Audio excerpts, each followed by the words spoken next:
بسم اللہ الرحمن الرحیم۔ غم سبھی راحت و تسکین میں ڈھل جاتے ہیں، غم سبھی راحت و تسکین میں ڈھل جاتے ہیں سوری جب کرم ہوتا ہے حالات بدل جاتے ہیں، اس میں محمد کا وظیفہ ہے ہر ایک غم کا علاج، لاکھ خطرے ہوں اسی نام سے ٹل جاتے ہیں۔ عزیز بچوں اور دختران ملت، السلام علیکم۔ میں ارشاد کھوکھر آج 10th کلاس کے چیپٹر نمبر 1 حضرت محمد صلی اللہ علیہ وآلہ وسلم as an embodiment of justice وہ لے کے آپ کی خدمت میں حاضر ہوا ہوں۔ میں اس چیپٹر کی آپ کو مختصراً ہسٹری بتاتا ہوں، بریف کرتا ہوں کہ یہ جو فرسٹ چیپٹر ہے یہ حضور پاک صلی اللہ علیہ وآلہ وسلم آقا دو جہاں خاتم المرسلین صلی اللہ علیہ وآلہ وسلم کے حوالے سے ہے، اور ان کی خاص طور پر جو انصاف کا آپ کا پہلو ہے اس کو اجاگر کیا گیا ہے کہ زندگی میں اگر انسان پرفیکشن چاہتا ہے، کسی بھی ڈپارٹمنٹ میں مارل پرفیکشن چاہتا ہے، انسان اگر سوشل پرفیکشن چاہتا ہے تو وہ حضور پاک صلی اللہ علیہ وآلہ وسلم کے میسج سے، آپ کی گائیڈنس سے، آپ کی پریکٹیکل لائف سے وہ گائیڈنس لے سکتا ہے اور اپنے آپ کو پرفیکٹ بنا سکتا ہے اور اپنے آپ کو بلکہ کامیاب کر سکتا ہے۔ پرفیکٹ تو خدا کی پاک ذات ہے، لیکن انسان کبھی پرفیکٹ نہیں ہو سکتا، لیکن امپروو ہو سکتا ہے۔ یہ بات ہے۔ تو میں بات کو آگے ڈیولپ کرتے ہوئے آپ کو بتاتا چلوں کہ جو پہلا ایونٹ ہے اس میں وہ یہی ہے کہ حجر اسود کا جو واقعہ تھا اس میں جو وہاں کے لوگ تھے ان کی خواہش تھی کہ اس سعادت کو وہ سارے لوگ حاصل کریں، اور ان کی خواہش تھی کہ ان کو نصب کرتے وقت وہ لوگ بڑا جنگ کا سماں کریٹ ہو گیا تھا۔ تو حضور پاک صلی اللہ علیہ وآلہ وسلم آقا دو جہاں نے اس مسئلے کو بڑے احسن طریقے سے سیٹل کیا۔ انہوں نے ایک چادر منگوائی اور تمام سرداروں کو جو وہاں کے لوگ تھے، جو موجود تھے، جو شامل ہونا چاہتے تھے، ان کو کہا کہ اس کے کونے پکڑیں۔ آپ صلی اللہ علیہ وآلہ وسلم نے حجر اسود کو، یہ جنت کا بڑا پتھر ہے، اور ان کو اپنے دست مبارک سے وہاں پہ کپڑے کے اوپر رکھا اور پھر اٹھا کے خانہ کعبہ کی تعمیر ہو رہی تھی، اور جس جگہ پہ یہ ریکوائرڈ ان کی پلیس تھی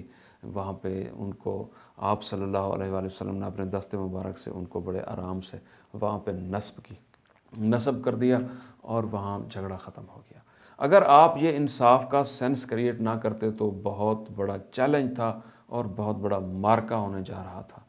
دوسری جو خوبصورت بات حضور پاک صلی اللہ علیہ وآلہ وسلم نے حضرت علی علیہ السلام کو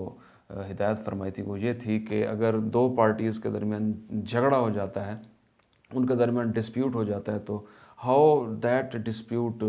شوڈ بی سیٹلڈ، اس کو کیسے سیٹل کیا جا سکتا ہے۔ تو آپ صلی اللہ علیہ وآلہ وسلم نے ہدایت فرمائی تھی کہ کوئی بھی پارٹی پرسنلی آپ کو ملے تو آپ دونوں پارٹیز کے موقف کو ضرور سنیں، ان کے لاجک بھی سنیں، ان کے لاجک بھی سنیں، تب جا کے آپ کو ریالٹیز کا اور فیکٹس کا پتہ چلے گا۔ ایک پارٹی کو سن کے انصاف نہیں کیا جا سکتا۔ یہ بھی بڑی خوبصورت مثال تھی۔ تیسری مثال حضور پاک صلی اللہ علیہ وآلہ وسلم کی جو ہے انصاف کی، وہ یہ تھی کہ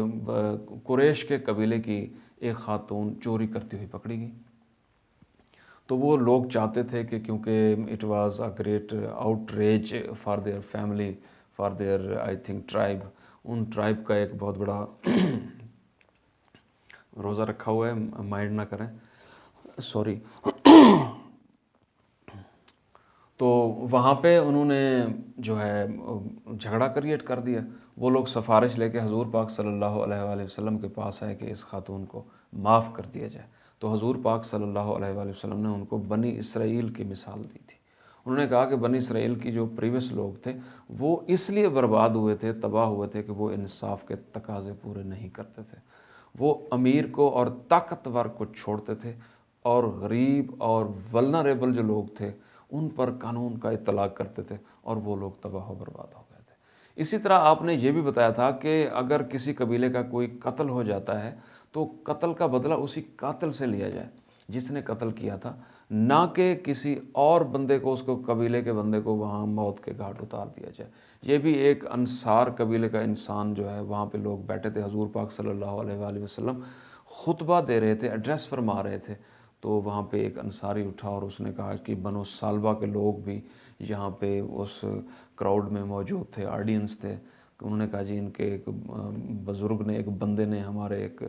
فرد کو قتل کیا تھا، لہٰذا آج یہ لوگ موجود ہیں تو ان کے قبیلے سے ایک انسان کو ہمارے حوالے کریں اور ہم ان کو موت کے گھاٹ اتارنا چاہتے ہیں، اس کی زندگی ختم کرنا چاہتے ہیں، اس کو قتل کرنا چاہتے ہیں۔ تو حضور پاک صلی اللہ علیہ وآلہ وسلم نے اس بات کو پسند نہ فرمایا۔ تیسری چوتھی مثال اور بھی میں آپ کو دے سکتا ہوں کہ حضور پاک صلی اللہ علیہ وآلہ وسلم اتنے انصاف پہ کاربند تھے، یقیناً جو یہودی تھے ایٹ دیٹ ٹائم یہ بڑے اسلام کے دشمن تھے، یقیناً ان کا 1% بھی یہ اسلام کو قبول نہیں کرتے تھے، وہ اسلام کے دشمن تھے، لیکن حضور پاک صلی اللہ علیہ وآلہ وسلم کے انصاف سے مطمئن تھے۔ ماشاءاللہ وہ اپنے سارے ڈسپیوٹس جو تھے، جتنے کرائسس ہوتے تھے ان کو، جتنے ایشوز پیدا ہوتے تھے، جتنی ان کے اندر جو مسئلے پیدا ہوتے تھے، وہ سارے کے سارے حضور علیہ الصلوۃ والسلام کی بارگاہ میں آتے اور اللہ کے نبی حضرت محمد مصطفیٰ صلی اللہ علیہ وآلہ وسلم خاتم المرسلین اپنے ان کے یہودی قوانین کے مطابق، یعنی کہ جیوش لا کے مطابق ان کے مسائل کا حل نکالتے اور وہ لوگ آپ کو صادق اور امین کہے بغیر بھی نہ رہ سکے۔ یہ آپ کی زندگی کے بڑے خوبصورت چیپٹر ہیں،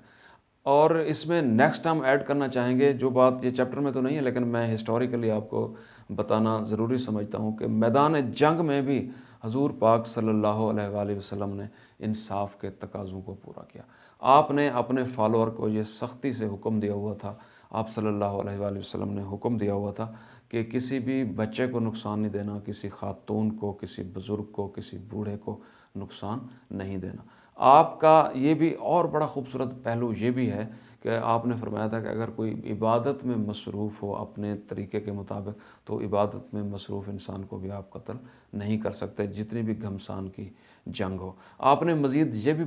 فرمایا تھا کہ جو پھلدار درخت ہیں ان کو بھی نہیں کاٹا جا سکتا، ان کو بھی نہیں جلایا جا سکتا۔ کھجور کے بارے میں بھی آپ صلی اللہ علیہ وآلہ وسلم نے بتایا تھا کہ اس درخت کو بھی نہیں کاٹنا، اور آپ صلی اللہ علیہ وآلہ وسلم نے فرمایا کہ ڈونٹ بریک دا ٹرسٹ۔ یہ آپ کی کوٹیشن تھی، یہ آپ کا ورژن تھا کہ ٹرسٹ کو بریک قطعاً کبھی بھی نہیں کرنا۔ یہ ساری باتیں جو انصاف کی ہیں یہ حضور پاک صلی اللہ علیہ وآلہ وسلم کی زندگی سے اخذ کی گئی ہیں۔ جو خوبصورت بات مزید میں کہنے والا ہوں بچوں وہ یہ ہے کہ حضور پاک صلی اللہ علیہ وسلم as a young trader, as a young business man تھے، کمال کا بزنس کرتے تھے لیکن انصاف کے تقاضوں کو پورا کرتے تھے۔ آپ ایز اے نوخیز تاجر کی حیثیت سے آپ نے بڑے با کمال قسم کی جو ہے ٹریڈنگ کی، اور ایز اے بزنس مین آپ بڑے با کمال بزنس مین تھے، اور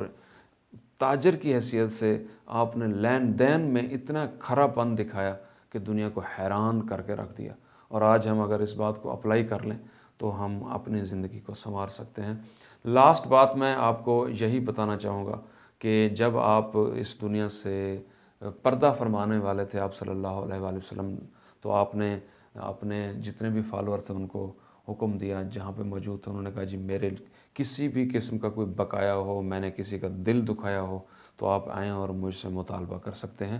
یہ بات بھی آپ نے اپنی زندگی کے لاسٹ ایام میں، بلکہ at the time of death, جو آپ کی جو ٹرانس مائگریشن آف سول تھی، جو آپ اپنے خالق کے حقیقی کی طرف جا رہے تھے، تو اس وقت بھی آپ پردہ فرمانے سے پہلے آپ صلی اللہ علیہ وآلہ وسلم نے اعلان ضرور فرمایا تھا کہ جی آپ مجھ سے اگر کسی کا کوئی بقایا ہے، کسی کے ساتھ کوئی بھی معاملہ ہے تو آئی ایم ریڈی، میرے سے آپ مطالبہ کر سکتے ہیں۔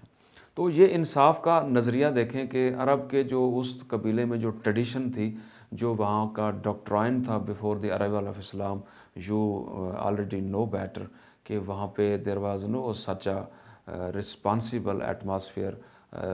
کوئی ذمہ دار ماحول نہیں تھا وہاں پہ، کوئی اتھارٹی کو قبول نہیں کرتا تھا، اور کسی قسم کے قانون کو پسند نہیں کیا جا سکتا تھا، اور خدا کی یکتائی کو بھی وہ لوگ تسلیم نہیں کرتے تھے۔ تو حضور پاک صلی اللہ علیہ وآلہ وسلم کی تشریف آوری سے ایک تو انہوں نے خواتین کے جو ہے انہوں نے قوانین، حقوق مقرر کیے، ان کو جو ہے اتنے ظلم سے بچایا۔ دوسرے نمبر پہ انہوں نے جو عام لوگ تھے، مدینہ کی ریاست کے سرپرست کی حیثیت سے آپ نے ہر انسان کی دہلیز تک انصاف کو وہاں پہ قائم کیا اور انصاف کو پہنچایا، اور اس دور میں یقین کریں کہ دنیا کے 3 بر اعظموں میں اسلام کا ڈنکا بجا تھا۔ بر اعظم ایشیا، بر اعظم یورپ اور بر اعظم افریقہ تک اسلام کا جو میسج تھا وہ پہنچا، اور آپ اور ہم لوگ یقین کریں کہ حضور پاک صلی اللہ علیہ وآلہ وسلم کی پاک زندگی سے جو ان کے جو انصاف کے گوشے ہیں، اگر ہم ان کو فالو کرنا چاہیں تو ہم اپنی مارل لائف کو، ہم اپنی اکنامک لائف کو، ہم اپنی سوشل لائف کو یقیناً بہت ہی معیاری بنا سکتے ہیں۔ آپ کی زندگی کا ہر لمحہ انصاف کے انقلاب سے مزین ہے، اور ہم چاہتے ہیں کہ ہم حضور پاک صلی اللہ علیہ وآلہ وسلم کی جو بھی تعلیمات ہیں، ان کا جو میسج ہے، ان کو فالو کریں، اور ان کی شفاعت کے بغیر یقین کریں کہ یہ دنیا بھی ادھوری ہے، وہ دنیا بھی بالکل ادھوری ہے۔ اقبال فرماتے ہیں کہ محمد سے وفا تو نے تو ہم تیرے ہیں، کہ محمد سے وفا تو نے تو ہم تیرے ہیں، یہ جہاں چیز ہے کیا لوح و قلم تیرے ہیں۔ ارشاد کھوکر کو اجازت دیجیے۔ اللہ نگہبان، پاکستان پائندہ باد۔ Thank you so much.